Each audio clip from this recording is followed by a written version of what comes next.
I think some people genuinely don't know what to do, and that spills over into not knowing what or how to eat or drink. Very simple. Probably the man, food is like the most simple thing we have managed to complicate. But I will start with this. Total calories are going to control your weight. So if you want to lose weight, you do have to be in a deficit. Again, I kind of shared why you don't want to go super hard and try to starve yourself down, because you're going to lose muscle mass and you won't look as good. But you do have to be in a deficit. So now here becomes the very difficult question that requires a little bit of introspection. How do you best get into a deficit? For some people, that's going to be maybe you need to count and track your calories. If you're super type A, you like data, go track your calories. You're going to love that. Me, if you hate numbers, I'm like, oh God, this sucks. I have another friend who, he came on my podcast. He's down 150 pounds because he did keto. Now, did keto create the weight loss? No. It just allowed him to most effortlessly get in and maintain a deficit. Right? That's all it was. So for him, it was an easier way of eating. I have other clients that we transition to just portion control using hand measuring. Right? If you can figure out, there's hundreds of ways to skin the cat.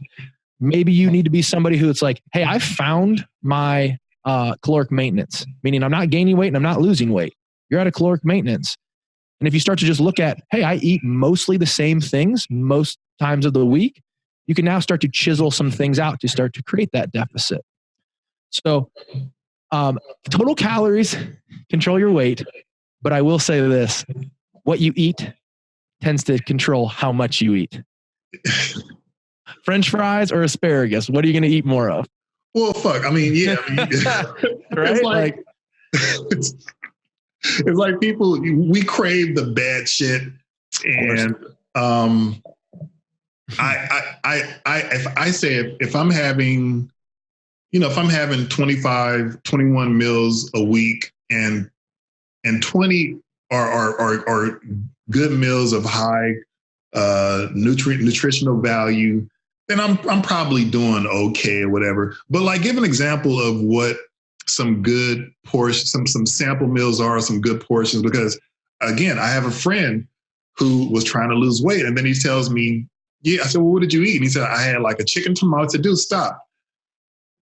Why do you think that was healthy? He said, well, it's chicken. Like, okay, well, I can fucking, make a donut crust surrounded around chicken, but because it's chicken in there doesn't make it healthy. So please describe to people, what is it like? What's a good healthy meal for you? I actually do prefer, and again, I won't go into go do your own Googling on this. So I am a pro red meat person. So for me, a very average meal, and this is again, the framework of the template that I'm going to lean into the most, is a protein and produce meal, right? So if I look at my plate, it is going to be a protein and produce. So right before actually we got on this, I had jammed to Whole Foods right after jiu-jitsu practice, after I got back from LA, and hit Whole Foods, and I got some, I think it was like this roasted pork and apples, and then roasted cauliflower and broccoli. It's like not boring like I just made it sound, because the cauliflower's got this curry flavor. The broccoli was sauteed in olive oil and garlic. It's like super flavorful. But like, that's my framework of this giant portion on my plate of produce topped with a fairly hefty size of protein. And that's going to make up the general framework of what I eat. Now, the problem where people get stuck on this, and if you want to call that paleo or paleo-ish, that's fine. But people do need to understand, like if you said 21 out of 20 meals is great, I can still have some latitude to maybe sneak in something that's quote unquote bad. And this is the problem that I think most people fall into the trap. Having because total calories are going to control my weight, that's all I've eaten today, because I drove back from LA. I went to jiu-jitsu practice on an empty stomach. So I expelled calories. Like, I'm actually behind the ball right now. So say I wanted to have a little bit of quote unquote bad food, like name it, cinnamon raisin bagel right now, I probably actually have the space to have that in my total calories right now. So people do have to give themselves a little bit of leeway and understand it doesn't have to be perfect. You can occasionally indulge, you probably should for your sanity. And one bad meal, or even one bad snack or one bad meal, it's not going to ruin your weight loss efforts. It really is the cumulative effect of your habits. And most people, unfortunately, they live and thrive on, oh shit, I messed up. I can't believe I ate this. Oh well, fuck it. Give me more. Avoid literally I call it the oh well, fuck it. If you can avoid that, like, you're probably going to have success. I'm on board with you.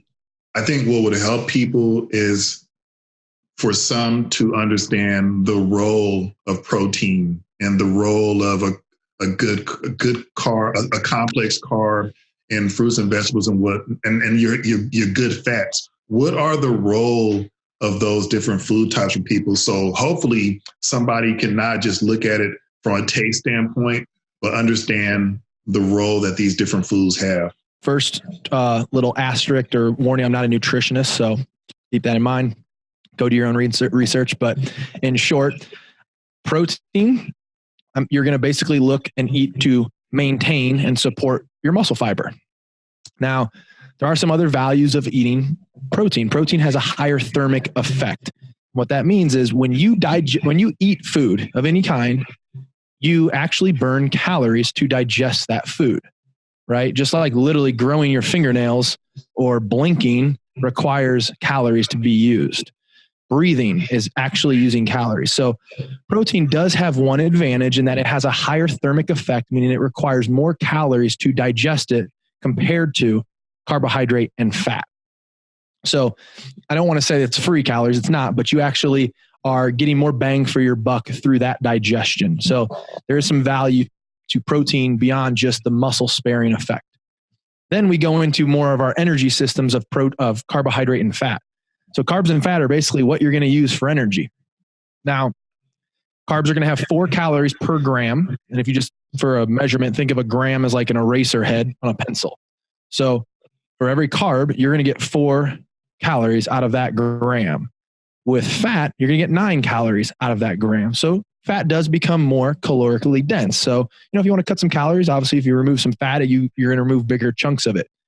But you actually need fat and usually carbohydrate, unless we get into the ketogenic diet. Fat is going to basically support your hormones. You're going to use that to create your sex hormones and other hormones in your body. So you need to have some levels of fat. This could be olive oil. This could be avocados, coconut oils. Saturated fat for me is steak fat, right? I'm okay with that. And then carbohydrate, we're going to use for energy to go out and do the workouts and go on your hikes and go play with your kids. That essentially, whether it's say an apple or you hate to even say some bread, some fruit, some berries, those are going to support and provide energy so you can go out and do life. Now, again, if we said ketogenic, we would shift that. We would get rid of carbohydrate. We bring up the fats, and now fat become our primary energy system. But let's just remember, again, we're not magically losing weight on keto. We're only losing weight on keto because we still got into a deficit. So, full side note.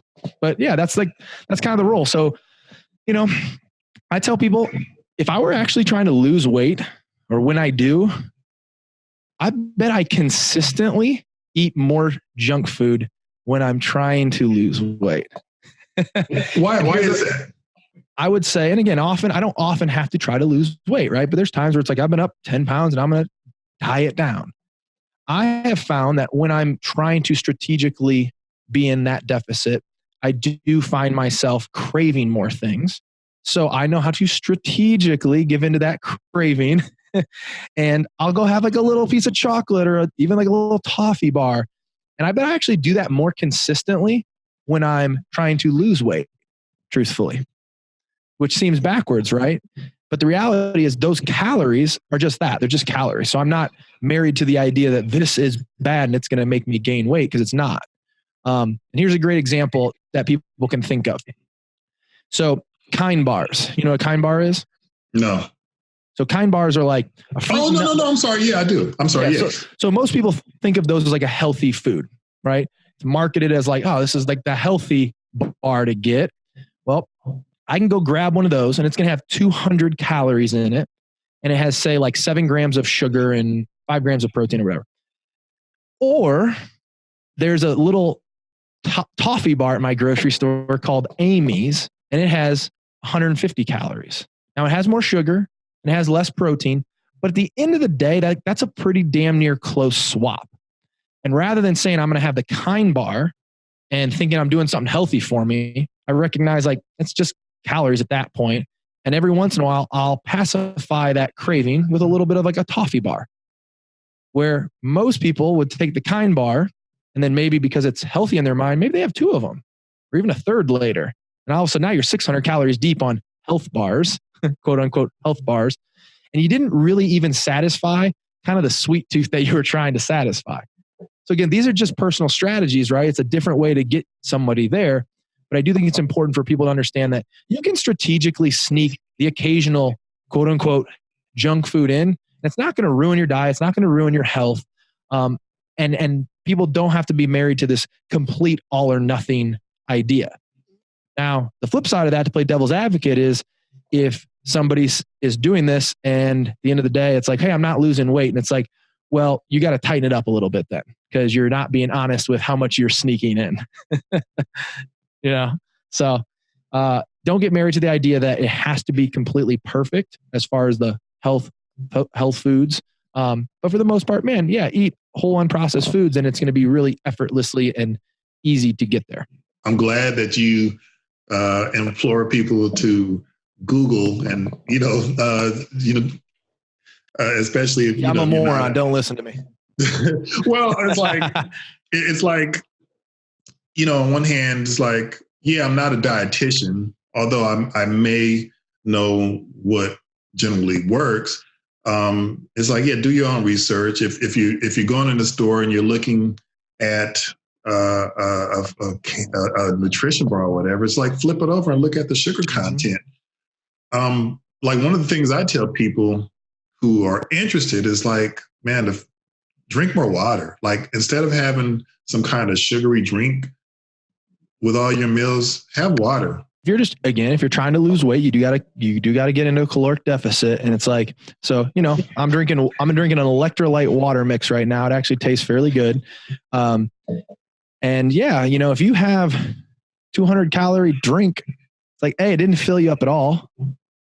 It didn't do a dent on your physical hunger, right? Like it didn't fill your stomach, and it probably hormonally didn't trigger off a lot of a hormonal response to tell you that you're full, and it's kind of wasted calories. So that's an easy, very first step for somebody if they're trying to man, I just need to instill some habits. It's like, cool, let's just drink water instead of pop or whatever, or even orange juice, right?